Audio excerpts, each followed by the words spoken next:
रजनी 10 साल की थी जब उसके माता पिता बस के खाई में गिर जाने से मृत्यु को प्राप्त हो गए। उसे काका काकी अपने साथ नैनीताल ले आए। उन दोनों के विवाह को 5 वर्ष बीत चुके थे और वे अभी तक निसंतान थे। दादी ने उसकी जिम्मेदारी से मुक्ति ले ली। अब कहानी विस्तार से सुनिए। रजनी के हाथ बैठक में आगंतुकों के स्वागत व्यवस्था को तेजी से दुरुस्त करने में जुटे थे तो मन बचपन के आंगन में दौड़ लगा रहा था। कुमाऊं आंचल के उस छोटे से गांव में साल भर खेती घर परिवार में व्यस्त रहने वाली उसकी माँ रुक्मणी फागुन माह की आंवला एकादशी की मानव प्रतीक्षा में ही रहती थी। इतना तो आम भी नहीं बौराता जितना उसकी माँ होली फाग में बौरा उठती थी। फिर तो माँ को ना गोठ में बंधे पशु याद रहते, ना घर के अंदर मौजूद बेटी। सभी की जिम्मेदारी दादी पर आ जाती। दादी भी खुशी खुशी रंग एकादशी से पूर्णिमा तक माँ को गृहस्थी की जिम्मेदारी से छुट्टी दे देती। पूरे गांव में ना माँ की तरह कोई इतने ऊंचे सुर में तान छेड़ पाता, ना ही ढोलक की थाप पर चक्करगिनी सा नृत्य कर पाता। आज मेरे घर आना, आज मेरे घर होली गीत करना की पुकार के साथ स्त्री पुरुषों की अलग अलग बैठकी होली का दौर शुरू हो जाता। बड़ी बूढ़ी अम्मा कह उठती, हाय कतुक रंगीली बावरी छू, कितनी राग से रंग से परिपूर्ण बहू है। इसीलिए पूरे गांव में माँ रंगीली के नाम से मशहूर हो गई थी। माँ को भी अपने गुणों को प्रदर्शित करने का इससे बड़ा शुभ अवसर कब मिलता। रजनी 10 साल की थी जब उसके माता पिता बस के खाई में गिर जाने से मृत्यु को प्राप्त हो गए। उसे काका काकी अपने साथ नैनीताल ले आए। उन दोनों के विवाह को 5 वर्ष बीत चुके थे और वे अभी तक निसंतान थे। दादी ने उसकी जिम्मेदारी से मुक्ति ले ली। माता पिता के साथ उसके संगी साथी सभी गांव में छूट गए। काकी उसके प्रति न तो अतिशय प्रेम प्रदर्शित करती, न ही कटु वचन कहती। वे सिर्फ उसकी ज़रूरतों का ध्यान रख उसे पूरा करती। चाचा चाची दोनों सरकारी इंटर कॉलेज में टीचर हैं, इसलिए उसकी पढ़ाई सुचारू रूप से चलने लगी। लेकिन उसके नाम की तरह जिंदगी में भी रजनी ठहर गई थी। 8 साल गुजरे। कोएड कॉलेज में एडमिशन मिला तो लगा जिंदगी में काले रंग के अतिरिक्त भी अनेक रंग बिखरे हुए हैं। पहली बार उसकी मित्र मंडली में युवक भी शामिल हुए। नया फैशन, नया उत्साह और युवा अवस्था का खुमार उस पर भी चढ़ने लगा। उसके पांव खुद ब खुद थिरकने लगे और मन मयूर सा नाचने लगा। गाने बजाने के नाम पर छिप जाने वाली रजनी का पंचम सुर में गा उठना लोगों को हैरान कर गया। मगर उसकी काकी को पता था कि यह गुण तो उसे अपनी माँ से विरासत में मिला हुआ है। गोरे गोल मुखड़े पर जीवंत काली आंखों और कमर तक सुनहरी केस राशि के साथ जब वो होली गीतों पर थिरक उठती तो देखने वाले मानो जड़वत हो उठते। नैनीताल के पर्यटकों में से उसकी मित्र मंडली नवविवाहितों को चिन्हित कर ही लेती और फिर वे उनका पीठ पीछे खूब मजाक बनाते। अच्छा समय जल्द फुर्र हो गया। चाची ने आईवीएफ तकनीक का सहारा लेकर जुड़वा बच्चों को जन्म दिया और रजनी को किशोरा अवस्था से युवा अवस्था में पहुंचने की जगह सीधे अधेड़ा अवस्था में पहुंचा दिया। उन्होंने 6 महीने बाद नन्हे बच्चों की जिम्मेदारी उसे सौंप कर अपना कॉलेज पूर्ववत ज्वाइन कर लिया। बीते 5 वर्षों के दौरान उसके विवाह के कई रिश्ते आए, मगर चाची ने साफ इनकार कर दिया कि पहले उनके बच्चे संभल जाएं, फिर देखेंगे। गांव में दादी भी ना रहीं। काका उसका पक्ष लेते रहते मगर घर पर काकी की मर्जी ही चलती। कितने सावन बीत गए, मैं बैठी आस लगाए, जिस सावन में मिले सांवरिया वो सावन कब आए। कारवां पर बज रहे इस गीत के साथ रजनी की उंगलियों में स्वेटर की सिलाइयाँ तेजी से चल रही थीं। उस दिन भी वो हमेशा की तरह दोनों बच्चों को भीतर सुलाकर बालकनी में आ रही धूप सेकने बैठ गई थी। नैनीताल से तहसील की ओर जाती इस रोड में सुबह सब्जी मंडी सजती तो दोपहर होते होते सड़क के दोनों ओर की दुकानों में चहल पहल बढ़ जाती। उसके घर के नीचे भी बाल मिठाई की प्रसिद्ध दुकान है। ऊपरी मंजिल पर बने इस फ्लैट को काका ने नौकरी की शुरुआत में ही खरीद लिया था।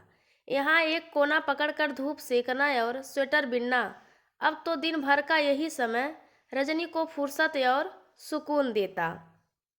माँ साहब ने यह भिजवाया है। आवाज़ सुनकर रजनी ने उसे देखा।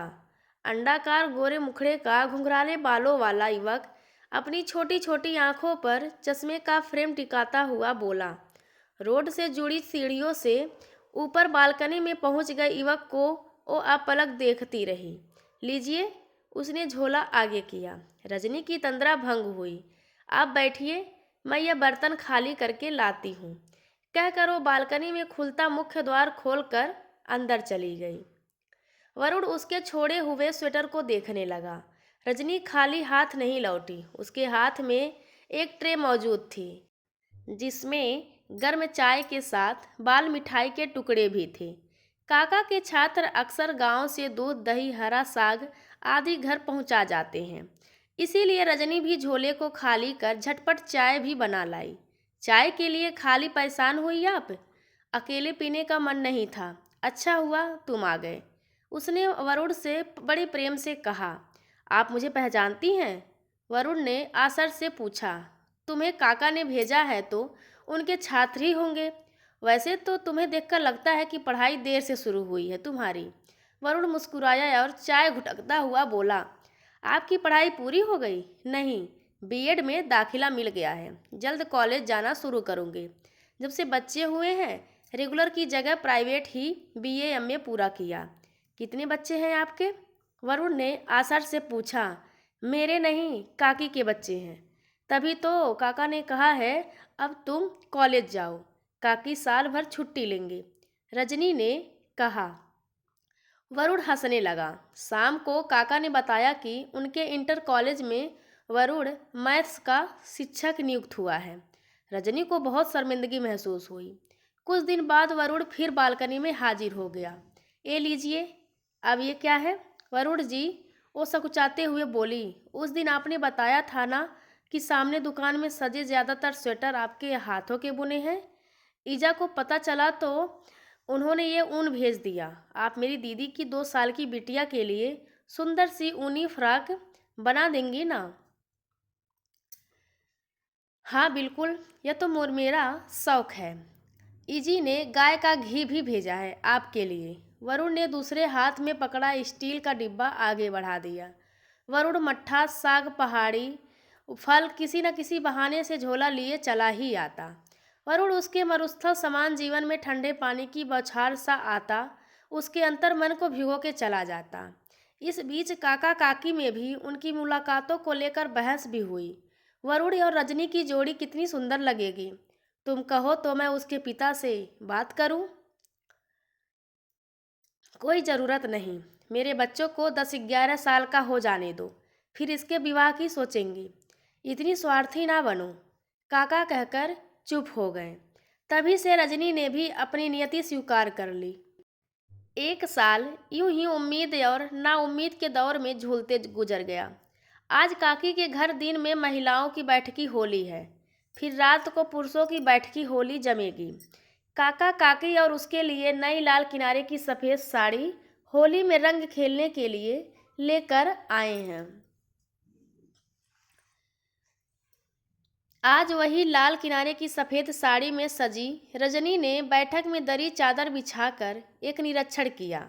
फिर ढोलक, मंजीरा, खड़ताल, सौंफ, सुपारी, इलायची का डिब्बा सभी यथास्थान रखा। उसने टीवी पर गाना लगा दिया और नाचने लगी। अकेले अपने लिए रंगी साड़ी, गुलाबी चुनरियारी, मोहे मारे नजरिया। काकी कोने में खड़ी होकर उसका नृत्य देखने लगी। अचानक वो जड़सी हो गई।